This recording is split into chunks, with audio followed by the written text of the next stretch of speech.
Okay, there's a title. Have you read the title of this video? It literally says, Horde Siege is not what you think. And I promise you it's not. It wasn't what I was expecting. I had no idea, but we're going to jump into it. We're going to try to cover as much as we can in this video. I think you're all going to be very excited about Horde Siege. So let's kind of jump into it. But first, let's go back in time. I'm going to try to do this as quick as possible. We got a lot to talk about in this video. We got to go back to 2008 when Horde mode first came out in Gears 2. That just rejuvenated the co-op survival mode game types. And I say rejuvenated, I don't even think it existed. So maybe that's the wrong choice of words, but it really was something new.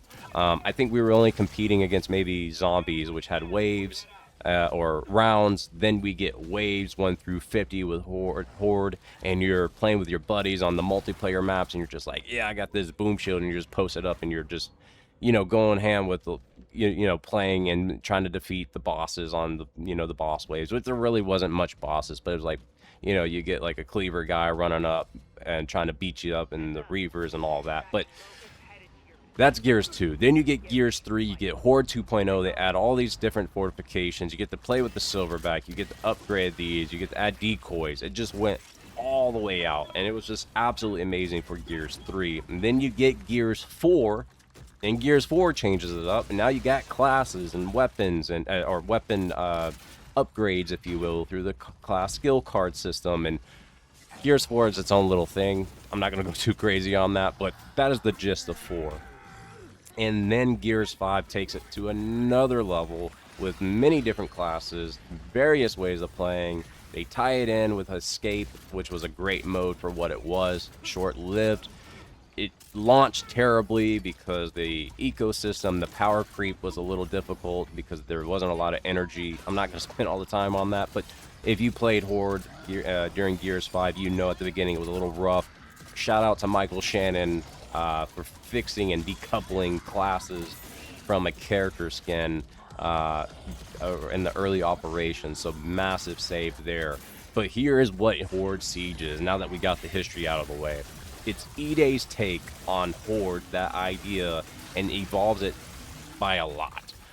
It takes that classic Horde mode formula where we're surviving 1 through 50 or 1 through 20, and now we're doing what's considered a roguelike game where you basically get permanent unlocks when you do an objective within the game. And here's how this works.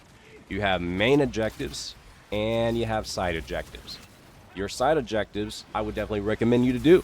Here's why. You get weapon mods, which are the attachments, if you will, that are now being introduced into E-Day.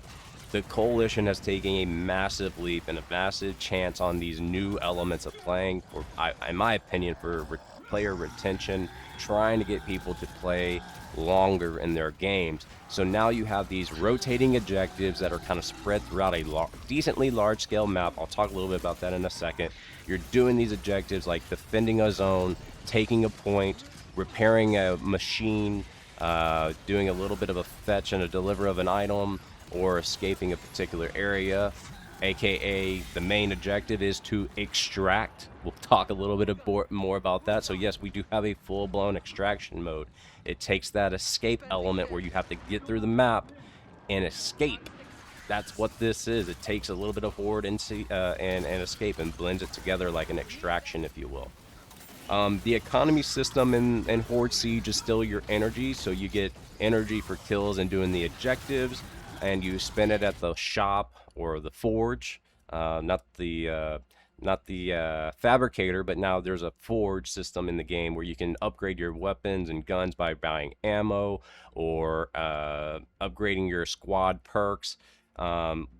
Literally, the squad perks are probably what I would spend most of your money on at the beginning.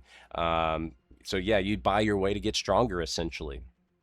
And this is a squad mode, and I would say you need to play as a squad on that. So you're always on the move. You're never stopping. You're always on the move. So you deploy into a room. You start in the spawn room. It's a safe space. You get your objective. You map it on the map, and there's a decently sized map.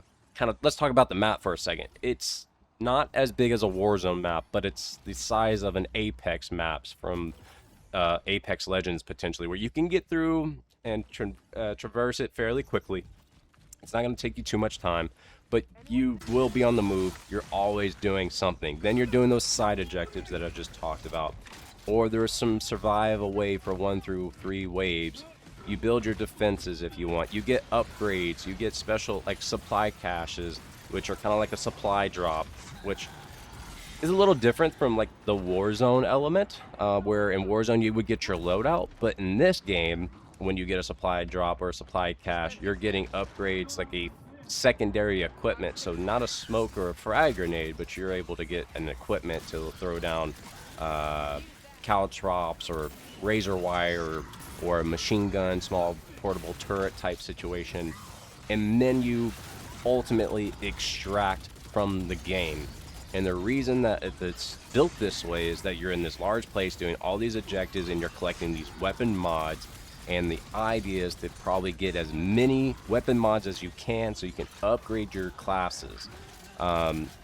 So let's talk a little bit about these classes. I mean, there's so much that we can talk about, but we only have a limited time. Everybody's excited to get going into it. So let's talk a little bit about the classes. You have the Assault class. That's right out of the gate. It's a cover-focused defensive style class.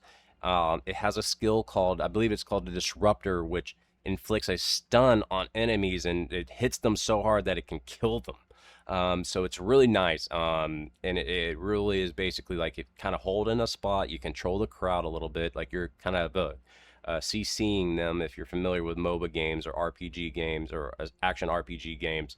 You also have the Breacher class, which is, in my opinion, the most similar to an Infiltrator from Gears 5, which is a class that you basically are more running and gunning with a shotgun or some type of shotgun related weapon, and you get what is called the adrenaline injector, which grants you adrenaline, where after a kill you can upgrade, revive yourself a little bit. If you get a reload, you can revive yourself, and you get a damage boost as well. So that's the idea of the Breacher class. It's the first in defense, like you're in the front line basically.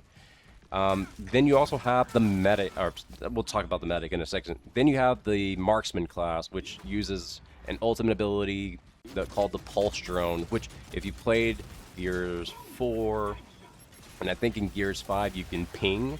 That's the similar idea with the Marksman, except now this, or kind of see where your enemies are, kind of like a wall hack, if you will. That's kind of what this is as well, with that Pulse Drone. And eventually you can just upgrade it. Not upgrade that, but you can upgrade the Marksman to do more damage. And man, does the Marksman do some absolutely crazy damages on the bosses and the mini bosses throughout Horde Siege. So I definitely would say if you're playing right out of the gate, that might be a class to try, because it's not sitting back and sniping. You can get in the action, just headshot them, and you get some really good critical damage on that.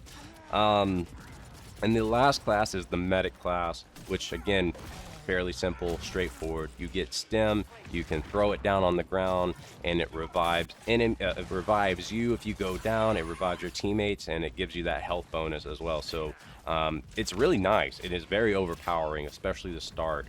So again, you got a lot of 4 classes out of the gate. Those are your 4. Those have been out there, but how they play and how they work is that way now. In the multiplayer preview, they're only going to be from levels 1 to 10, but in retail, they're going to be from levels 1 to 30. So what we were able to play and what you will be able to play is a very condensed, small version of what is actually out there. So there's a lot to dive into on those classes eventually, but for now, at least in this early stages, Medic and the Marksman are definitely my go-tos. I played the Breacher. I got to level 8. Felt like I could never do any damage. I was definitely in the thick of it. I just didn't feel like I could do much damage. And so you get these weapon mods when you're doing the side objectives and main objectives, which I talked about earlier. And then you can upgrade the weapons per class for each one. So you can you get weapon parts for leveling up. You get armor mods for leveling up. You get spray and pray, like a spray and pray, which is like basically a smaller recoil as you're leveling up. So there's all kinds of stuff that you can get while you're leveling up for your class, but those weapon mods from actually playing the mode is really what's going to set your class and your character apart, because now you can pick and choose how you want to play a little bit more than you, I don't want to say a little bit more, but more how you would like to play, maybe a little bit like how Gears 5 was versus Gears 4. Gears 5 definitely had a meta where you can kind of do all kinds of crazy stuff depending on what you wanted to do and how you wanted to play. So there's a little bit more to go into this. There's definitely some bosses that you can do, and they're going to have weak spots. So like you can play against a corpser, for example, and you have to kill a corpser. That's kind of crazy. And so there's just a lot going on in Horde Siege. I've talked a lot about it, but you're really going to be on the move 24/7. You're not really ever stationary. You're going to be trying to do things. And also, I guess I haven't really said this, but those mods, those weapon mods, once you extract from the game, those are now permanently unlocked. So you will now hold on to those. But when you spend them, they are only assigned to that weapon on that class, is how I understand it to be. So levels 1 through 30, you unlock mods and weapon mods, but then those weapon mods and parts that you get from extracting are really what's going to take you to the next level. A little bit about the weapon mods again. You got optics and scopes, like a combat scope, hollow sight I think was one of them. You can get a red dot on like a Nasher, for example. Then you have barrels, that like a short range barrel, precision barrel I think was one. Then you can get the magazine sizes where it can increase the magazine, but you might get penalized with like less damage. Then there's muzzles, stocks, and you can add a bayonet to the shotgun. So there's all kinds of cool things there that you can do. So yeah, I mean, that's really the gist of what Horde Siege is. It is not the Horde that we've known and grown to love for almost 20 years. They have really done something different. I think there's going to be a lot of ways that they can carry this, but we're just so far at the beginning of this new mode with playing on a rookie difficulty, which, by the way, rookie itself was challenging. So I'm very curious to see where the coalition takes this into the future. But I do really believe this is not the Horde that I expected to see when we talked about Horde Siege. And I'm very excited for you all to get your hands on it. And I think to conclude this video is, let me know what you think about the Breacher class. Let me know what you think about Horde Siege when you get to play in just a few short days. But I hope you all enjoyed this conversational style video. And there's going to be a lot more content coming out today. So make sure that you watch this one and then watch the next one, because there's going to be more. Thank you all for your support. See you in the next one.